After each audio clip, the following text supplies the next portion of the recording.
Un cordial saludo. Mi nombre es Elizabeth Santos, matrícula 901521, y les voy a estar hablando un poco sobre la epiescleritis y la escleritis, que aunque se pronuncien muy parecidos, no son lo mismo. La escleritis es una inflamación grave y dolorosa de la esclera, que es la capa fibrosa externa del ojo, que compromete estructuras profundas. Es una urgencia oftalmológica porque puede causar pérdida visual permanente si no se trata adecuadamente. En cuanto a su fisiopatología, tenemos que en los mecanismos principales ocurre una vasculitis escleral, que es por lo que se caracteriza, que es una inflamación de los vasos epiesclerales y esclerales profundos, lo que puede producir necrosis, adelgazamiento y destrucción de tejido solamente en escleritis necrosante. Luego ocurre lo que son los depósitos complejos inmunes. Aquí ocurre especialmente en enfermedades reumáticas. Y eso induce a la activación del complejo de daño tisular. Luego vemos que hay una relación con enfermedades sistémicas, como acabo de mencionar, en las que se encuentran la artritis reumatoide, la granulomatosis con poliangiitis, el lupus, la poliartritis nodosa, la espondiloartritis y infecciones raras como herpes zóster, sífilis y tuberculosis. Por último tenemos los cambios anatómicos, que aquí vemos un edema profundo de la esclera, que es como la secuela que deja la escleritis. También vemos adelgazamiento progresivo y riesgo de perforación en escleritis necrosante. En cuanto a la clínica correcta, como se visualiza esta enfermedad, tenemos que lo dividimos en signos y en síntomas. En los signos tenemos que estos, para mí son de los más importantes porque si reconocemos cómo es los signos y los síntomas de cada patología, vamos a entender en qué se diferencian, porque ahí está la base de su diferenciación. En los síntomas tenemos que ocurre dolor ocular severo, profundo, que puede irradiarse a cejas, maxilar y cabeza. Tenemos que puede también un dolor que empeora con el movimiento ocular, e insostenible, la fotofobia, un lagrimeo constante y visión borrosa, que es cuando afecta a estructuras internas. En cuanto a los signos, entonces tenemos que hay una inyección violácea profunda, también engrosamiento escleral, ternura a la palpación, se siente que hay algo, una protuberancia, se siente que hay una masa externa. También hay inmovilidad de los vasos y no blanquea totalmente con fenilefrina. Eso es para el estudio del ojo, para evaluar la enfermedad. En cuanto a su clasificación, ¿cómo la distribuimos? Tenemos dos tipos. Tenemos la escleritis anterior, que es la más frecuente. Esta es difusa, ocurre una inflamación amplia, menos agresiva. Nodular, aquí hay nódulos firmes y dolorosos que se adhieren a la esclera. Necrosante, que es un tipo de escleritis anterior, con inflamación, es la forma más grave y hay un riesgo de perforación. Y necrosante sin inflamación, esta ocurre en artritis reumatoide avanzada y lo que hay es un adelgazamiento de la esclera sin dolor. Tenemos la escleritis posterior, que en esta hay un dolor orbitario profundo, una retinopatía exudativa, pliegues coroideos y edema macular. Entonces, continuando con su diagnóstico, cabe destacar que para ambas patologías su diagnóstico siempre es clínico, pero requiere pruebas complementarias, en este caso, para identificar si hay una causa sistémica, ya que está muy relacionado a enfermedades sistémicas. Se puede hacer, como es clínico, un examen físico, una evaluación con lámpara de hendidura. Y para diferenciar de la epiescleritis, se utiliza fenilefrina tópica al 2.5%.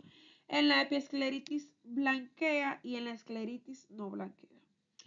Estudios de laboratorio cuando sospechamos de una enfermedad sistémica como el ANCA, el ANA, el factor reumatoide, y serología como BRL si sospechamos de sífilis, VIH, tuberculosis y, por supuesto, herpes zóster. En cuanto a imágenes, sí se pueden realizar estudios de imágenes también, como una tomografía o una resonancia magnética orbitaria, si se sospecha de que hay una extensión o un daño en otras estructuras. Hablando entonces de su tratamiento, tenemos que el tratamiento depende de la severidad y de la causa. En la escleritis anterior difusa o nodular, Esta es más leve y moderada. Aquí lo que se utilizan son los medicamentos de primera línea para tratar el malestar, como AINES orales, naproxeno, ibuprofeno también. Y en la escleritis severa o refractaria, aquí se utilizan entonces corticoides sistémicos, como es el uso de la prednisona, y en casos muy graves se utiliza la metilprednisolona endovenosa. Entonces tenemos que cuando hay una enfermedad autoinmune, también es súper importante, hay necesidad de ahorrar esteroides porque vemos que las enfermedades autoinmunes utilizan también en reumatología muchos esteroides. Entonces se pueden colocar inmunosupresores como es el metotrexato, muy conocido en reumatología, y la ciclofosfamida, que cuando hay una vasculitis severa. En la escleritis necrosante, entonces, el tratamiento es súper agresivo, es una urgencia oftalmológica, igual que la escleritis en sí. Y aquí es un tratamiento súper agresivo con corticoides y también se agregan los inmunosupresores aparte de los corticoides. Hay un alto riesgo de perforación y requiere un manejo por oftalmología especializada en uveitis. Cuando hay causas infecciosas, es súper importante no usar esteroides hasta que se cubra primero la infección. Y también existen medicamentos para el manejo del dolor, como son los AINES y los analgésicos. Es súper importante evitar a toda costa el uso excesivo o innecesario de corticoides orales, tópicos, perdón, porque son poco útiles y lo que pueden causar es un empeoramiento. Ahora bien, vamos a hablar. Para entrar en contexto y aprender a diferenciar, vamos a hablar ahora de lo que es la episcleritis. La episcleritis es una inflamación benigna y autolimitada de la epiesclera, su nombre lo indica, que es la capa superficial de tejido conectivo entre la conjuntiva y la esclera. ¿Ven la diferencia? Si sabemos de anatomía, entendemos que la esclera es una capa más profunda. La epiesclera es una capa que se encuentra entre la esclera y la conjuntiva, que es lo que se inflama. Por eso es menos agresiva y menos urgencia oftalmológica. Entonces tenemos que la fisiopatología de la epiesclera es más leve que en la escleritis y su mecanismo es una inflamación localizada de los vasos epiesclerales superficiales. Aquí hay hiperemia superficiales, ese enrojecimiento que vemos en los ojos afecta a vasos móviles que no son adheridos a la esclera y tiene procesos inmunológicos que son muy leves, al contrario de la escleritis. También no hay vasculitis profunda y tampoco aquí hay nada de necrosis. Aunque también en la mayoría de los casos no se identifica una causa. Algunas veces está asociada a enfermedades sistémicas, pero con menos frecuencia que la escleritis, como es la artritis reumatoide, la gota, el lupus y el herpes. En la clínica correcta, entonces vemos que aquí, súper importante, signos y síntomas no son diferentes. Y si lo diferenciamos, entendemos cuál es cuál. Aquí en los signos tenemos que, en los síntomas tenemos que hay un ojo rojo localizado o difuso, molestia leve o sensación de cuerpo extraño, no hay protuberancia, no se siente por encima del ojo que tenemos algo, hay un dolor leve y en muchísimos casos es nulo, un lagrimeo leve también y no suele haber fotofobia intensa, sino una simple molestia. Y muy importante, la visión es normal, la visión no se ve afectada. En cuanto a los signos, hay área de enrojecimiento brillante superficial que se visualiza, los vasos se mueven con un hisopo y blanquea con fenilefrina, que es un dato clave para diferenciar, y no hay dolor a la palpación. En cuanto a su clasificación, esto también se clasifica en dos. Tenemos una epiescleritis simple, que es más común. Aquí hay un enrojecimiento difuso, no nada grave. Y tenemos una epiescleritis nodular, que aquí hay presencia de uno o más nódulos móviles y es un síntoma algo más molesto, pero sigue siendo benigno.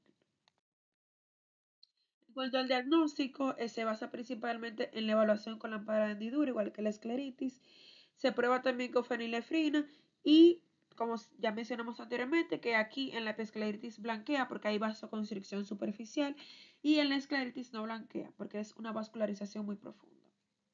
En cuanto a los laboratorios, generalmente no son necesarios. Si se solicitan, si hay una recurrencia, es muy frecuente que el paciente lo padezca o se sospecha de alguna enfermedad sistémica, como mencionamos anteriormente.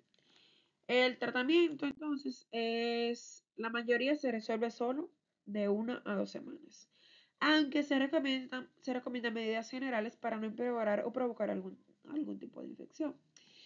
Se pueden utilizar lágrimas artificiales, compresas frías, evitar frotar el ojo a toda costa, AINES para aliviar dolor, si existe, corticoides tópicos suaves, opcional en casos que son muy persistentes. Y si hay una causa sistémica, obviamente tratar la causa sistémica. Ahora bien, este cuadro que me gusta muchísimo, que nos ayuda a identificar con muchísima claridad la epiescleritis y la escleritis. Nos habla de la epiescleritis como una inflamación benigna de un tejido superficial y la escleritis como una inflamación profunda y grave de una capa más interna del ojo como es la esclera. Cuando hay dolor y no hay dolor, la aparición, la epiescleritis es aguda y autolimitada. La escleritis es progresiva, persistente y puede ser severa. El ojo, ¿cómo se visualiza el ojo? En la escleritis vemos un enrojecimiento como muy superficial, un rojo brillante. En la escleritis se ve un enrojecimiento violáceo o un púrpura característico. Los vasos sanguíneos son móviles en la epiescleritis, pueden desplazarse con facilidad con un hisopo y en la escleritis son fijos y no se mueven. La fenilefrina cuando blanquea y no blanquea y hay una afectación visual. En la escleritis se mantiene una visión normal y en la escleritis sí se ve afectada, en la epiescleritis no. Las complicaciones en la epiescleritis son muy raras porque tiene un curso benigno y rápido.